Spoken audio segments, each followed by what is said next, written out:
नाशिकच्या होणाऱ्या सिंहस्थ कुंभमेळा 2027च्या पार्श्वभूमीवर प्रशासन सज्ज झाले असून त्र्यंबकेश्वर येथील दर्शनपथाच्या नियोजन, विकास आणि संवर्धनाबाबत महत्त्वपूर्ण पावले उचलली जात आहेत. जिल्हाधिकारी कार्यालयात काल उच्चस्तरीय आढावा बैठक पार पडली. तब्बल 390 कोटी रुपयांच्या खर्चातून यात्रेकरूंसाठी आवश्यक पायाभूत सुविधा अधिक सक्षम करणे, गर्दी व्यवस्थापन सुधारणा, दर्शन पथ आणि घाटांचा विकास तसेच शाही मार्गाचे पुनर्विकास आणि सौंदर्यीकरण या कामांना गती देण्याचा निर्णय घेण्यात आला आहे. ही बैठक कुंभमेळा प्राधिकरणाचे आयुक्त शेखर सिंह यांच्या अध्यक्षतेखाली तर जिल्हाधिकारी आयुष प्रसाद यांच्या उपस्थितीत आयोजित करण्यात आली होती.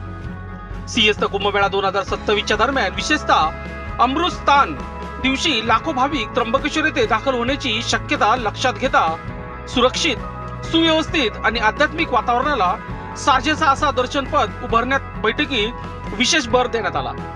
प्रशासनाकडून नियोजनबद्ध पद्धतीने ही सर्व कामे तातडीने पूर्ण करण्याचे संकेत देण्यात आले आहे. लोकशास्त्र न्यूजसाठी बंटी आढाव, नाशिक.